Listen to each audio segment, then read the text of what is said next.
Référentiel de psychiatrie et d'addictologie, item 64H, le trouble de personnalité. Point 1, introduction. Point 2, épidémiologie. Point 3, les troubles psychiatriques associés. Point 4, la prise en charge. Point 5, l'évolution.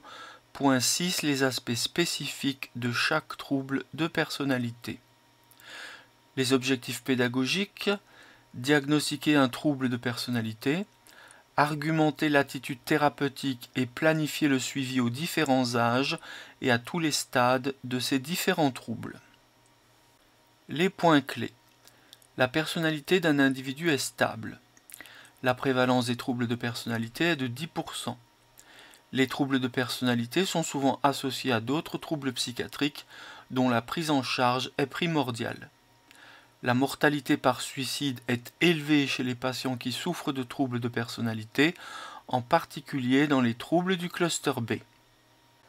Alors pour rappel, le cluster B, ce sont les personnalités antisociales, histrioniques, narcissiques et borderline. Point 1. Introduction. La personnalité désigne ce qu'il y a de stable et unique dans le fonctionnement psychologique d'un individu. C'est la signature psychologique d'un individu. Elle résulte de l'intégration de facteurs cognitifs et émotionnels. Les traits de personnalité sont relativement stables dans le temps et définissent un fonctionnement psychologique, une perception de l'environnement et une façon de gérer ses relations interpersonnelles.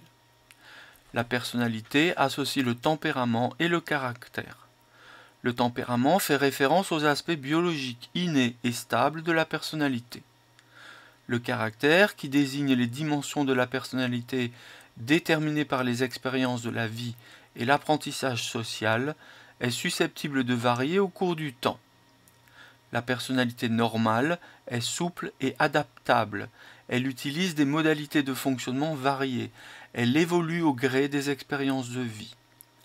On parle de personnalité pathologique ou de trouble de la personnalité lorsque les traits de personnalité sont particulièrement marqués, rigides et associés à une altération du fonctionnement social et une incapacité à s'adapter aux différentes situations de la vie.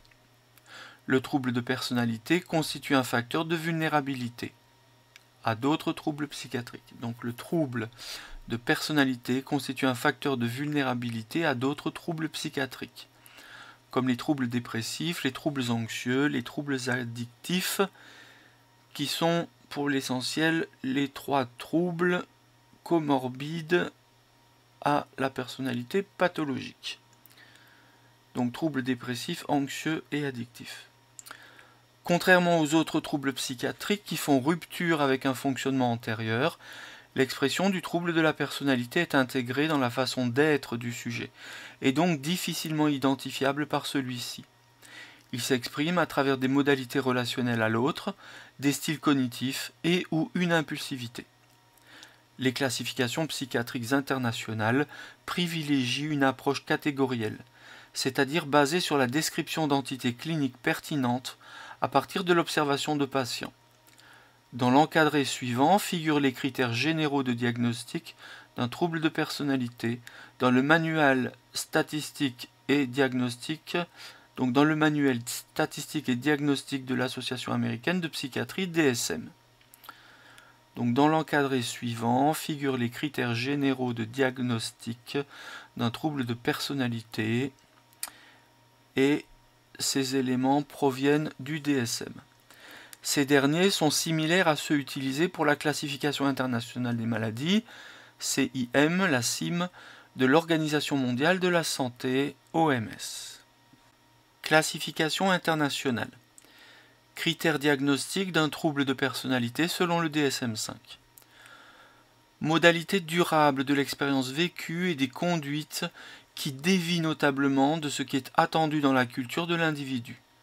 Cette déviation est manifeste dans au moins 2 des domaines suivants. La cognition, c'est-à-dire la perception et la vision de soi-même, d'autrui et des événements. L'affectivité, c'est-à-dire la diversité, l'intensité, la labilité et l'adéquation de la réponse émotionnelle. Le fonctionnement interpersonnel et le contrôle des impulsions. Ces modalités durables sont rigides et envahissent des situations personnelles et sociales très diverses. Ce mode durable entraîne une souffrance cliniquement significative ou une altération du fonctionnement social, professionnel ou dans d'autres domaines importants.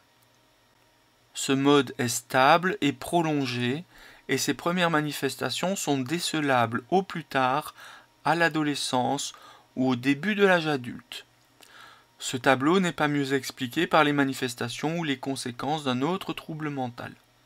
Ce mode durable n'est pas dû aux effets physiologiques directs d'une substance, comme par exemple une drogue donnant lieu à abus ou un médicament, ou encore d'une pathologie non psychiatrique, par exemple un traumatisme crânien. Alors, les 3 clusters définis par le DSM et les 10 troubles des personnalités.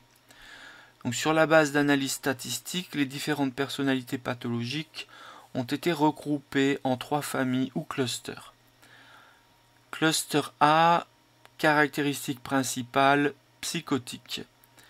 Troubles de personnalité, paranoïaque, schizoïde, schizotypique.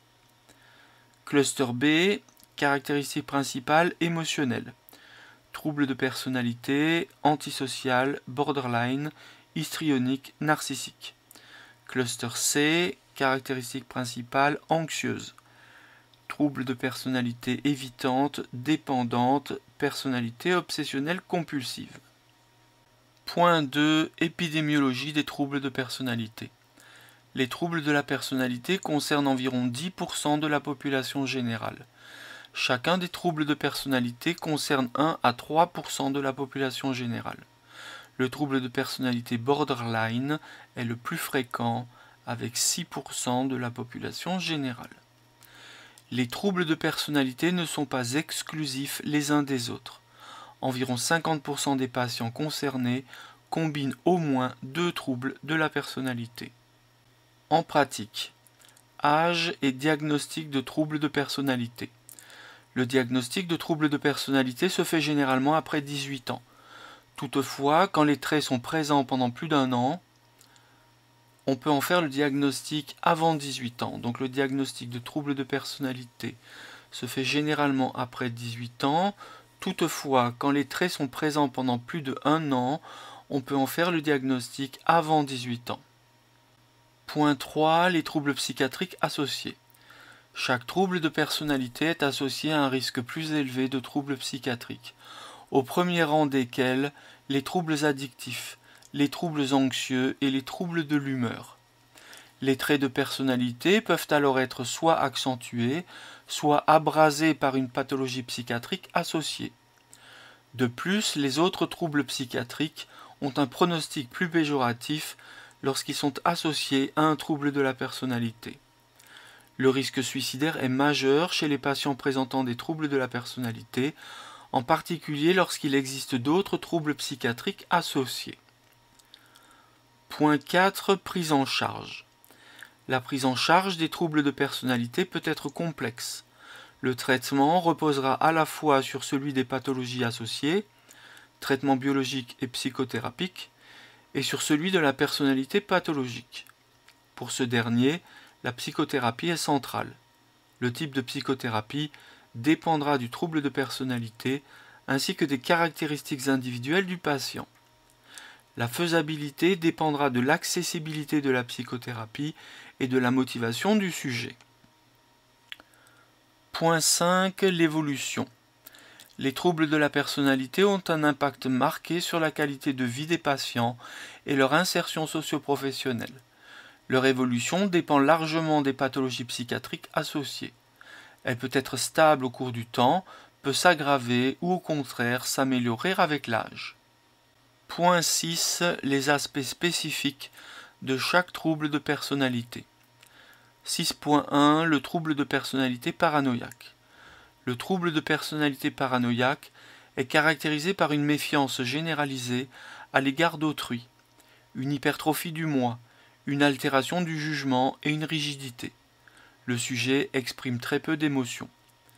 Le trouble de personnalité paranoïaque ne doit pas être confondu avec le trouble délirant persistant de persécution, la schizophrénie ou d'autres troubles psychotiques, ces derniers étant marqués par des symptômes psychotiques persistants.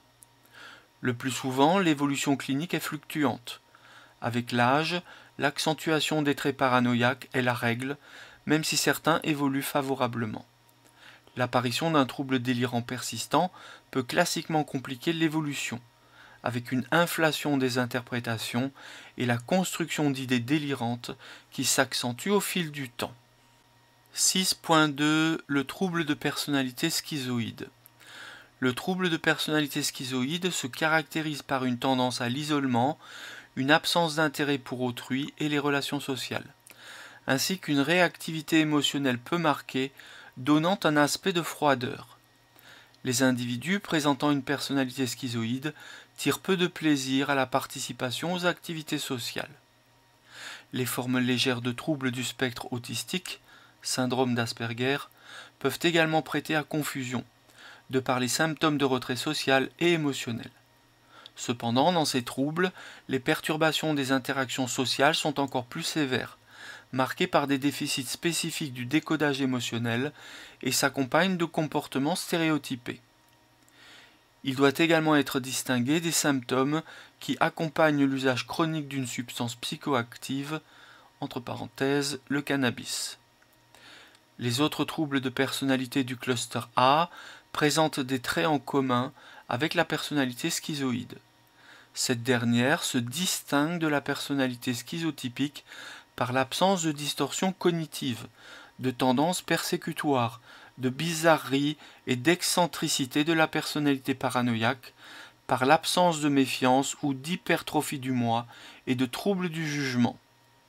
La personnalité schizoïde peut précéder une schizophrénie. On peut cela représenter comme une forme de schizophrénie à minima où le syndrome négatif prédominerait. 6.3 Le trouble de personnalité schizotypique. Le trouble de personnalité schizotypique est caractérisé par des compétences sociales altérées, une vie psychique relativement riche, marquée par des croyances bizarres, on parle de distorsion cognitive, ainsi que des champs d'intérêt particuliers et originaux, science-fiction, ésotérisme, superstition, phénomènes paranormaux ou magiques par exemple. On retrouve souvent dans l'enfance ou l'adolescence une tendance à la solitude, des relations sociales pauvres ou des manifestations anxieuses en situation sociale. Leur discours est parfois flou, digressif ou vague. Ils n'ont pas ou peu d'amis et un faible intérêt pour les relations sentimentales et ou sexuelles. Leurs aspects sont pauvres ou leurs affects sont pauvres ou inadéquats. Lors de certains événements de vie, ils peuvent présenter une symptomatologie psychotique transitoire, qui est souvent une aggravation des distorsions cognitives préexistantes, de durée trop brève pour évoquer un trouble psychotique. Le trouble de personnalité schizotypique doit être distingué du trouble psychotique, de la schizophrénie ou du trouble de l'humeur avec caractéristiques psychotiques. Il doit également être distingué des symptômes qui accompagnent l'usage chronique d'une substance psychoactive, comme le cannabis par exemple. L'évolution du trouble de personnalité schizotypique est le plus souvent stable. Dans certains cas, la personnalité schizotypique peut précéder une schizophrénie. 6.4 Le trouble de personnalité antisociale. Le trouble de personnalité antisociale est également parfois nommé psychopathie, sociopathie ou personnalité dissociale.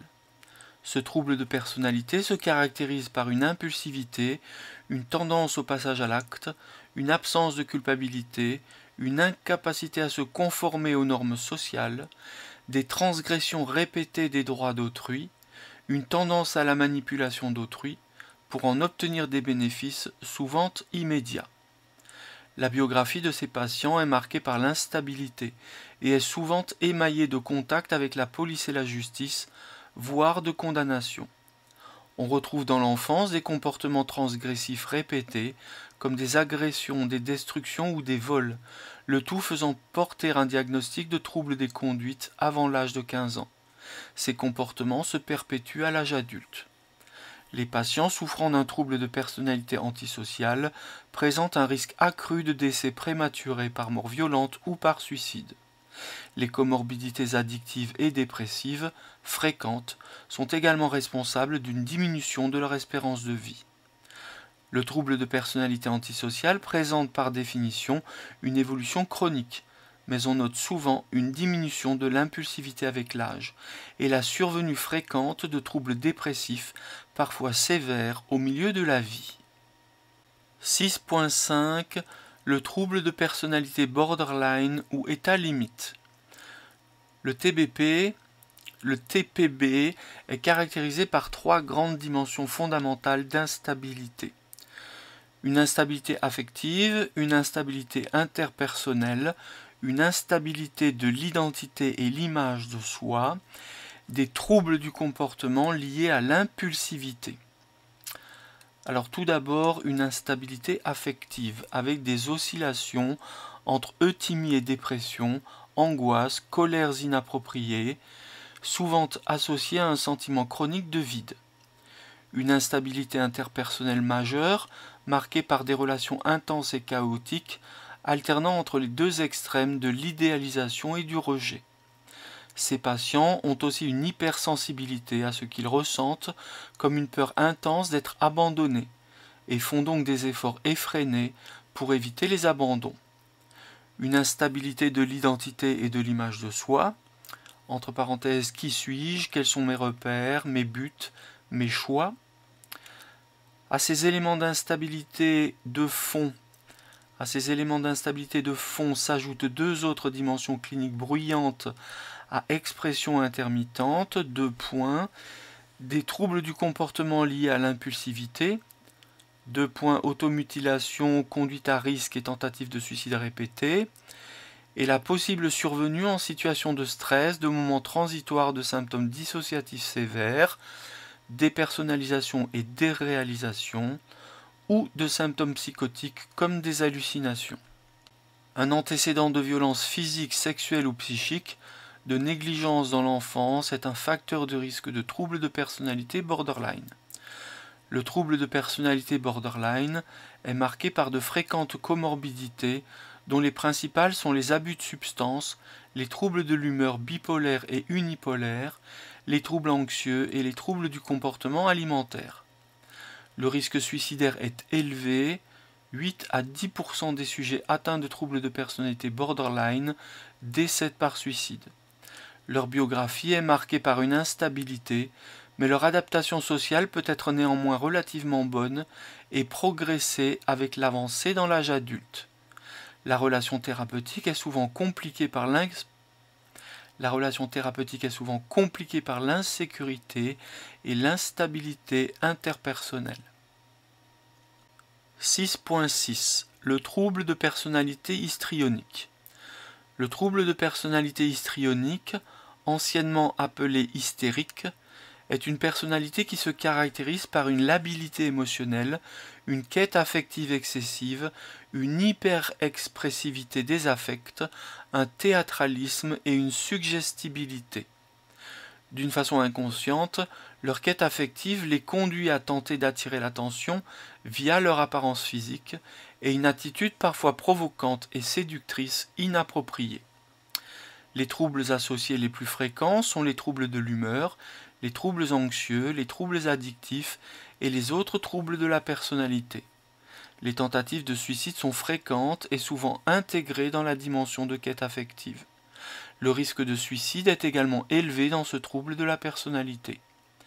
Par ailleurs, il faut noter que ces patients suscitent souvent le rejet de la part des médecins et des soignants, qui les considèrent souvent, mais à tort, comme des faux malades. 6.7 Le trouble de personnalité narcissique. Les patients qui souffrent d'un trouble de personnalité narcissique ont un sens grandiose de leur propre importance, surestimant leurs capacités et ayant une volonté de puissance et de succès illimitée. Se jugeant supérieurs, spéciaux ou uniques, ils s'attendent à être reconnus, admirés et traités avec respect, et tolèrent mal la critique. L'autre est dévalorisé et sous-estimé. Ces patients manquent d'empathie et sont relativement insensibles aux besoins et aux sentiments d'autrui. Ils peuvent ainsi être perçus comme prétentieux, arrogants et méprisants. Cependant, leur estime d'eux-mêmes, d'apparence élevée, est en réalité très fragile.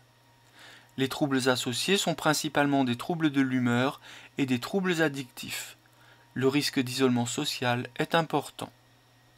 6.8. Le trouble de la personnalité évitante. Le trouble de la personnalité évitante se caractérise par une inhibition relationnelle et sociale. Donc le trouble de la personnalité évitante se caractérise par une inhibition relationnelle et sociale, une mésestime de soi et une sensibilité exacerbée au jugement négatif d'autrui. Des conduites d'évitement de situations nécessitant des contacts sociaux importants ou les exposant au regard d'autrui sont fréquentes. Dans sa forme sévère, elle est difficile à distinguer d'une phobie sociale généralisée. La personnalité évitante doit être distinguée de la personnalité schizoïde, où le retrait social est mieux vécu. Les principaux troubles associés sont les troubles anxieux, entre parenthèses, phobie sociale bien sûr, mais aussi agoraphobie. Et autres troubles associés, les troubles addictifs et dépressifs. Avec l'âge, ce trouble de personnalité tente à s'atténuer. 6.9. Le trouble de la personnalité dépendante. Le trouble de la personnalité dépendante se caractérise par un besoin excessif d'être pris en charge par autrui. Les individus présentant une personnalité dépendante ont tendance à se dévaloriser, ne se sentent pas capables d'assumer leurs propres responsabilités et sollicitent à l'excès un tiers pour qu'il décide à leur place. Ces patients éprouvent le besoin de s'assurer du soutien de la personne dont ils dépendent. Ainsi, ils n'osent pas s'affirmer ou exprimer un désaccord. Leurs relations sociales sont souvent déséquilibrées et limitées à quelques rares personnes. Les principaux troubles associés sont les troubles anxieux, les troubles addictifs et dépressifs. La surmortalité par suicide est faible. 6.10. Le trouble de la personnalité obsessionnelle compulsive. Le trouble de la personnalité obsessionnelle compulsive se caractérise par une méticulosité, un souci du détail, de l'ordre, une rigidité, un perfectionnisme, une tendance à la procrastination et une prudence excessive. Ces patients sont souvent consciencieux et scrupuleux. Ils ont des valeurs morales ou éthiques contraignantes, leurs relations sont formelles, ils expriment leurs émotions avec contrôle et peu de spontanéité. Donc ils expriment leurs émotions avec contrôle et peu de spontanéité. La personnalité obsessionnelle compulsive ne doit pas être confondue avec un trouble obsessionnel compulsif. Elle ne comporte en effet ni obsession et ni compulsion. Ces patients présentent un risque accru de troubles anxieux, entre parenthèses troubles anxieux généralisés, troubles obsessionnels compulsifs, troubles phobiques, un risque accru de troubles de l'humeur et, dans une moindre mesure, de troubles addictifs. Le risque suicidaire est moins élevé que pour les autres troubles de personnalité. Le trouble de la personnalité obsessionnelle compulsive a plutôt tendance à s'aggraver avec le temps. En résumé, la personnalité désigne ce qu'il y a de stable et unique dans le fonctionnement d'un individu. Elle associe tempérament, aspect biologique inné, et le caractère, dimension déterminée par l'apprentissage et l'expérience. Et cette personnalité est composée des traits de personnalité. Point. La personnalité dite pathologique est composée de traits rigides qui induisent une altération du fonctionnement. Elle se manifeste dans les cognitions, les affects, le fonctionnement interpersonnel et ou le contrôle des impulsions d'un individu. Les troubles de personnalité sont classés en 3 familles ou clusters. Cluster A qui correspond aux personnalités psychotiques, B qui correspond aux personnalités émotives et impulsives, C qui correspond aux personnalités anxieuses. Les troubles de personnalité ne sont pas exclusifs les uns des autres. La prévalence des troubles de personnalité est de 10%. Le trouble de personnalité borderline est le plus fréquent. Chaque trouble de personnalité prédispose à d'autres troubles psychiatriques associés dont la prise en charge est essentielle. Le trouble de personnalité paranoïaque se caractérise par une méfiance généralisée et une hypertrophie du moi. Le trouble de personnalité schizoïde se caractérise par un repli des différentes activités sociales et des affects pauvres. Le trouble de personnalité schizotypique se caractérise par des compétences sociales altérées et des distorsions cognitives. Le trouble de personnalité antisociale se caractérise par une impulsivité, une absence de culpabilité et une incapacité à se conformer aux normes sociales.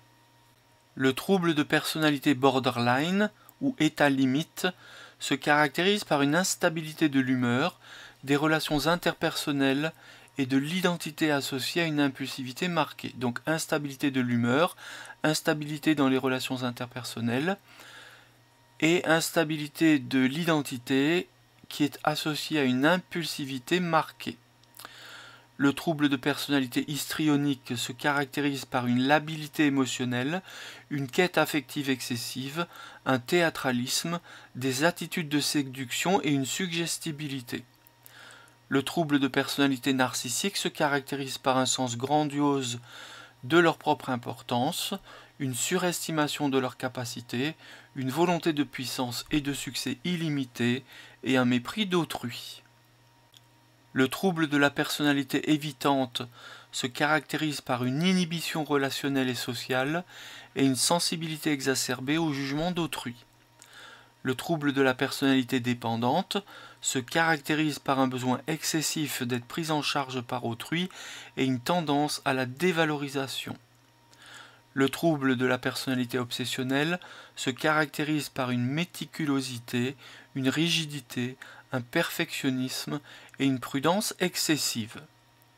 Le traitement reposera à la fois sur celui des pathologies associées, entre parenthèses traitement biologique et psychothérapique, et le traitement reposera sur celui de la personnalité pathologique. Donc le traitement reposera à la fois sur celui des pathologies associées et sur celui de la personnalité pathologique. Fin de la lecture de l'item 64H, troubles de personnalité, du référentiel de psychiatrie et d'addictologie.